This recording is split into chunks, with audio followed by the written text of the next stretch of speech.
high school or college in the thin air, the mile high altitude prior to Saturday? I have not.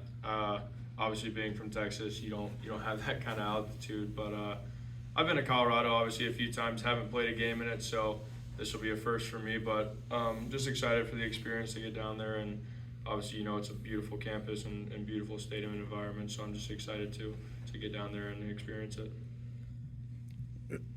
How much has things changed in terms of moving Tony into the slot and being able to have him and Jamoy on the field at the same time? It seems like you kind of have a growing comfort with those two guys that they're going to be where they need to be. Yeah, obviously it was tough for Tony to have to change positions and learn a new position, but obviously he's done a great job of it, and it's been huge for us because he's been a very big help for us on offense as far as the passing game and running game goes, because he's been doing a great job blocking as well, and obviously with some motion stuff he's been doing a good job of. So, but yeah, it's been huge for us to have all of our weapons on the field at once, and we just got to continue to find a way to get those guys the ball. Where does your composure stem from? Where do you trace that back to as an athlete? To be honest, I have no clue. I just always kind of, once I'm out there, I just feel comfortable out there. It could be from playing baseball, just knowing that, there's a good chance you're going to make mistakes, and you just got to, just stay even keel and just find a way to bounce back regardless of what happens. And don't ever get too high, don't ever get too low, and just, have fun while you're out there. That's what it's all about. You committed here coming off of a tough season. Is it hard to have that vision of we're going to compete for a Big 12 championship, be in that upper echelon as we go through the back half of the season? And how rewarding has it been to see now you're in that place where, we've got a chance, everything ahead of us for the last 5 games? Yeah, we're right where we want to be.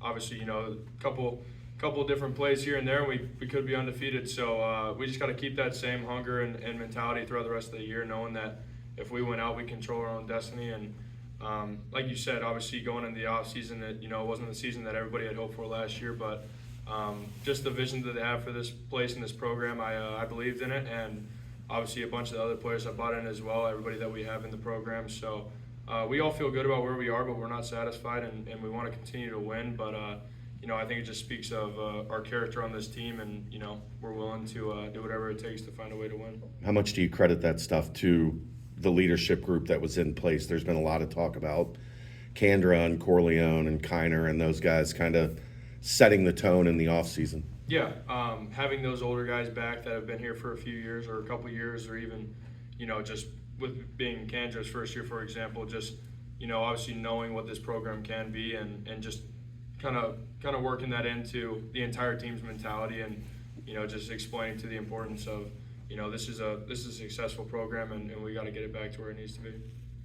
Does knowing that Shedeur Sanders is on the other side, is that something you think about going into this game in your preparation? Does that get your competitive side a little more amplified, knowing he's on the other side as the quarterback?